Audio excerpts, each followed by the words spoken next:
গণঅভ্যুত্থানেও আপনাদেরই হাউসগুলো ছাত্র জনতার বিরুদ্ধে তো নিউজ করেছে, এটা তো বাস্তব, এটা তো অস্বীকার করার সুযোগ নেই। তো আমাদের একটা স্পষ্ট নির্দেশনা ছিল কোনো হাউসকে কোনো প্রকার চাপ দেওয়া হবে না, সরকারের পক্ষ থেকে চাপ দেওয়া হয়ও না আপনারা যদি দেখেন। কিন্তু এখানে এখনও তো অনেকগুলো পাওয়ার হাউস রয়ে গেছে যেখান থেকে আসলে এই চেষ্টাগুলো করা হয়ে থাকে, যেটা অত্যন্ত দুঃখজনক। আমরা সেটা অবশ্যই দেখব, তথ্য মন্ত্রণালয়কে অনুরোধ জানাবো যাতে করে স্বাধীন সাংবাদিকতাটা, ফ্রিডম অফ প্রেস থাকে। আর সম্পদের হিসাবের বিষয়ে সম্পদের হিসাব সরকার সকলের থেকে চেয়েছে, কিন্তু আমি যখন সম্পদের হিসাব দিতে গেলাম তখন আমি দেখলাম যে আয়কর জমা দিতে হলে তো আপনার 3 নাম্বার 1 বছর আগের থাকতে হয়। তো 1 বছর আগে তো আমার 3 নাম্বার নেই, স্বাভাবিকভাবে আমি একজন স্টুডেন্ট, তো আমার তো আয়কর জমা দেওয়ারও সুযোগ নেই।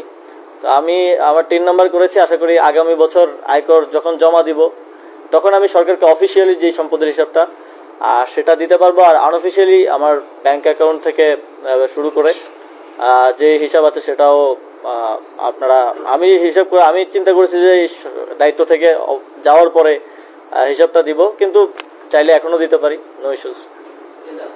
ও হ্যাঁ, উত্তর সিটি কর্পোরেশনের গাবতলীহাটের যে বিষয়টা সেটা আমারও নজরে এসেছে।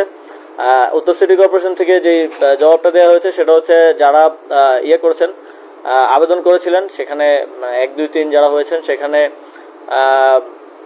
ফ্যাসিবাদের সময়ের লোকজন তো আছেনই, এর বাইরেও যারা আবেদন করেছেন তাদের আসলে এর মধ্যে অনেকগুলো ক্রাইটেরিয়া তারা ফুলফিল করেন না। সেই জায়গা থেকেও উত্তর সিটি কর্পোরেশন এটা খাস আদায়ের সিদ্ধান্ত নিয়েছে। তবে আমি আমাদের উত্তরের প্রশাসক ওনাকে এটা পুনর্বিবেচনা করার জন্য অনুরোধ জানিয়েছি, যাতে করে সরকারের যেই আয় এই পশুর হাটকে কেন্দ্র করে সেটা কোনোভাবে আসলে হ্যাম্পার্ড না হয়, সিটি কর্পোরেশনের যেই আয় হওয়ার কথা সেটা যাতে কোনোভাবেই হ্যাম্পার্ড না হয়। জুলাই গণ অভ্যুত্থানে সামনে থেকে নেতৃত্ব দেওয়ার কারণে মানুষের একটা আকাঙ্ক্ষা তো আছে যে আমরা দেশের জন্য দীর্ঘমেয়াদে কাজ করি।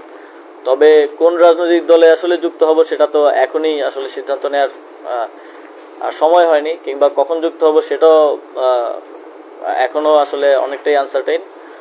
তবে এটা ধরে নেওয়ার কোনো কারণ নেই যে নতুন রাজনৈতিক দলেই যুক্ত হব, কারণ নতুন রাজনৈতিক দল হয়েছে, যেহেতু আমি ইয়াং জেনারেশনের একজন এবং আমাদের বয়সী যারা আছেন তারাই করেছে, তো সেখানে আগ্রহটা তো আছে। কিন্তু এখন পর্যন্ত যতটুকু দেখছি যে নিশ্চয়ই ওনারা কাজ করছেন, তবে যখন আমি রাজনীতি করার কথা চিন্তা করব তখন আমি আমার জন্য বেস্ট অপশনটাই চুজ করব, এবং সেটা যে কোনো